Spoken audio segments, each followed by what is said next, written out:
Welcome to my channel once again. This is Abu. আজকে আমরা future tense নিয়ে কথা বলবো। আজকে আমরা ফিউচার টেন্সের ভাগগুলো এবং সেখানে যে ভাগগুলো আমরা জানি ফিউচার টেন্সের আছে ফিউচার ইনডেফিনাইট, ফিউচার কন্টিনিউয়াস, দেন ফিউচার পারফেক্ট কন্টিনিউয়াস, এগুলোর বাংলা ক্রিয়া গুলোকে দেখব এবং সেইভাবে আমরা কিভাবে বাংলা ক্রিয়াগুলোকে দেখে এই ফিউচার টেন্সের বিভিন্ন ভাগগুলোকে সঠিকভাবে চিনতে পারি সেই ব্যাপারটা দেখব আজ। এবং আমরা আরও যে জিনিসটা জানবো সেটা হচ্ছে কিভাবে নির্ভুলভাবে বাংলা ক্রিয়াপদগুলোকে দেখে ট্রান্সলেশন করতে হয়। তাহলে চলুন শুরু করা যাক। আমরা প্রথমেই জানি ফিউচার টেন্সের চারটে ভাগের মধ্যে ফার্স্ট যে ভাগটা সেটা হচ্ছে ফিউচার ইনডেফিনাইট। এটাকে আমরা সিম্পল ফিউচারও বলতে পারি। ওকে, সো এটাকে আমরা সিম্পল ফিউচারও বলতে পারি। যেরকমভাবে আমরা সিম্পল প্রেজেন্ট, সিম্পল পাস্ট বলি, সেরকমভাবে সিম্পল ফিউচারও বলতে পারি। তো এখানে যে উদাহরণটা নিয়েছি, টু ইট ক্রিয়াপদ, খাবো, খাওয়া। তো এক্ষেত্রে আমি খাবো, তুমি খাবে, সে যাবে, তুমি যাবে, তারা যাবে, এই ধরনের যদি ক্রিয়াপদ থাকে, অর্থাৎ সাধারণভাবে ভবিষ্যৎকালে কোনো কাজ সম্পন্ন হচ্ছে, যেরকমভাবে ফিউচার পাস্ট ইনডেফিনাইট বা প্রেজেন্ট ইনডেফিনাইটে দেখেছি যে বর্তমানকালে বা অতীতকালে সাধারণভাবে কোনো কাজ সম্পন্ন হচ্ছে বোঝায়। এখানে সেরকম আগামীতে অর্থাৎ ফিউচারে কোনো কাজ সাধারণভাবে সম্পন্ন হবে বোঝালে সেটা কিন্তু আমরা ফিউচার ইনডেফিনাইট টেন্স ধরে নিতে পারি। ওকে, সো আমি খাবো কি হবে? আমি। খাওয়া ইংরেজি কি? ইট। আর যেহেতু আগামীতে সেই জন্য আমরা আই শ্যাল ইট লিখব। Okay, I shall it. I হয়ে যাচ্ছে এখানে subject. Okay, then shall will বসবে আর মেন ভার্বটা বসে যাচ্ছে। ওকে, এবার কোথায় শ্যাল কোথায় উইল, এটা একটা অনেক সময় কনফিউশন তৈরি করে। যদিও আধুনিক ইংলিশে শ্যাল বা উইলের কিন্তু আমরা সেরকম কোনো পার্থক্য দেখতে পাই না, সব জায়গাতেই কিন্তু উইল হয়। ওকে, তো কনভেনশনাল গ্রামারে যেটা হয় আই অথবা উই, আই অথবা উই এর পর কি হবে? আই অথবা উই এর পর আমরা শ্যাল লিখি। ওকে, বাদ বাকি সব কিছুর ক্ষেত্রে আমরা উইল করি, he will, they will, you will. Okay, তাহলে আমরা শুধুমাত্র first person, whether it's singular or plural, we will use shall. তো এখানে সাবজেক্ট হলো, শ্যাল উইলের মধ্যে শ্যাল হলো এবং মেন ভার্ব বসলো। ওকে, মেন ভার্বের প্রেজেন্ট টেন্স বসবে এখানে। তুমি যাবে কি হবে? ইউ।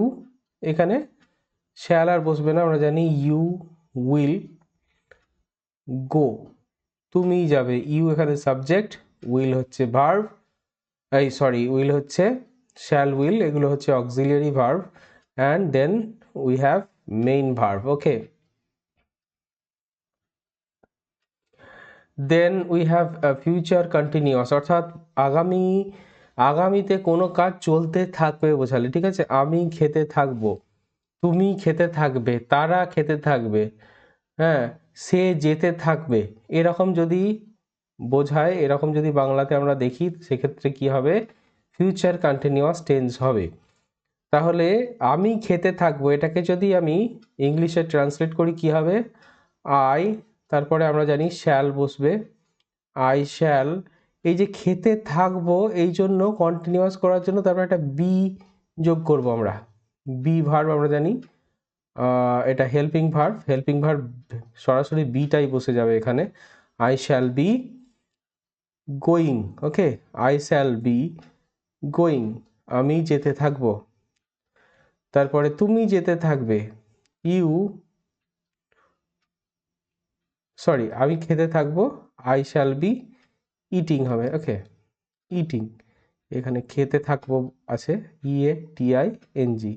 তুমি যেতে থাকবে কি হবে, you will be going. Okay, you will be, go main verb, তার সঙ্গে আমরা আইএনজি যোগ করছি। তাহলে এখানে আমরা প্রথমে কি করছি, সাবজেক্ট বসাচ্ছি, উইল বি বা শ্যাল বি বসাচ্ছি, দেন আমরা মেন ভার্বের সঙ্গে আইএনজি অ্যাড করছি। ওকে, তো ফিউচার টেন্সে ফিউচার ইনডেফিনাইট আর ফিউচার কন্টিনিউয়াসটাই ব্যবহৃত হয়, ফিউচার পারফেক্ট খুব কদাচিৎ কচিৎ ব্যবহৃত হয়, এবং ফিউচার পারফেক্ট কন্টিনিউয়াসের ব্যবহার নেই বললেই চলে।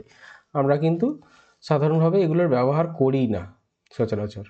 তো ফিউচার পারফেক্টটা কি, যেমন পারফেক্ট হয় কোনো একটা কাজ সম্পন্ন হয়ে থাকবে বোঝালে, অর্থাৎ তার ফল বর্তমান থাকবে, এটা কি ফিউচারে, অর্থাৎ আগামীকালে কোনো কিছুর যদি ফল বর্তমান থাকে কাজের, যেমন আমি আগামীকাল কাজটি শেষ করে ফেলবো, সে আগামীকাল দিল্লি গিয়ে থাকবে, এরকম যদি কনস্ট্রাকশনগুলো থাকে বেঙ্গলিতে, হ্যাঁ, তাহলে কিন্তু এগুলো হবে ফিউচার পারফেক্ট। তো আমরা এটাকে যদি ট্রান্সলেট করি কি করব, আই দেন শ্যাল বসবে, আই শ্যাল, তারপরে আমরা জানি পারফেক্টের জন্য হ্যাভ বা হ্যাজ বসবে, তো আই এর পর, আই শ্যালের পর কি হবে, আই শ্যাল হ্যাভ হবে এখানে সবসময়, হ্যাজ তো হবে না, আই শ্যাল হ্যাভ, যেহেতু শ্যাল আছে সেই জন্য আমরা কিন্তু আর হ্যাজ বসাবো না কোনো ক্ষেত্রেই, হ্যাঁ, সবসময় হ্যাভই বসবে, শ্যাল বা will have. I shall have finished, okay, FINISHED, I shall have finished the work, কাজটি, by আগামীকাল, tomorrow, okay, by tomorrow।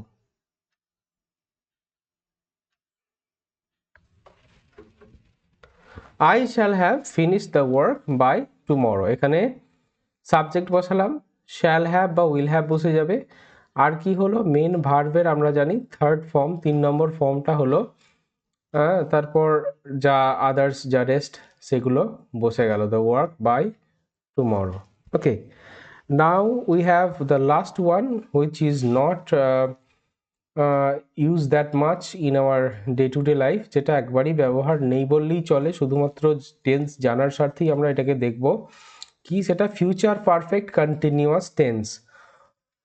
তো এখানে যে উদাহরণটা আছে সেটা হচ্ছে, আগামীকাল আমি এই সময় 3 ঘন্টা ধরে পড়তে থাকবো। আমরা পাস্ট পারফেক্ট কন্টিনিউয়াসের ক্ষেত্রেও দেখেছি যে 3 ঘন্টা ধরে পড়ছিলাম, অর্থাৎ এখানে একটা ডিউরেশন দিয়ে দেবে, ঠিক আছে, বা আগামীকাল আমি 2 ঘন্টা ধরে নদীতে সাঁতার কাটতে থাকবো,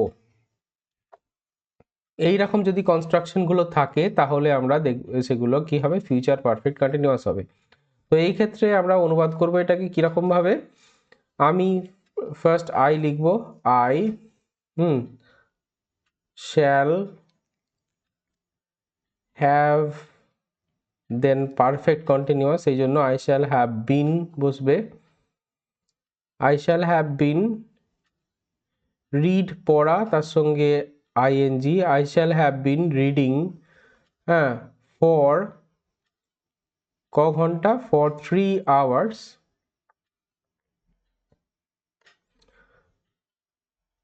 HOURS, so I shall have been reading for 3 hours by this time, এই সময় বলেছে by this time, কবে, আগামীকাল, আগামীকালের ইংলিশ হচ্ছে টুমরো। ওকে, সো এখানে কি হলো, সাবজেক্ট হলো shall have been or will have been, এখানে যদি ইউ থাকতো ইউ উইল হ্যাভ বিন হতো, সেটা হলো, আর main verb MV with ING, হ্যাঁ, মেন ভার্বের সঙ্গে আইএনজি বসলো, দেন রেস্ট বসে গেল, ঠিক আছে। তো এই ছিল আমাদের ফিউচার টেন্স নিয়ে ছোট্ট আলোচনা। যদি আশা করি আলোচনাটি আপনাদের ভালো লেগে থাকবে। যদি ভালো লেগে থাকে প্লিজ একটা লাইক দিয়ে দেবেন এবং চ্যানেলটি সাবস্ক্রাইব করে আমার পাশে থাকবেন। Thank you so much.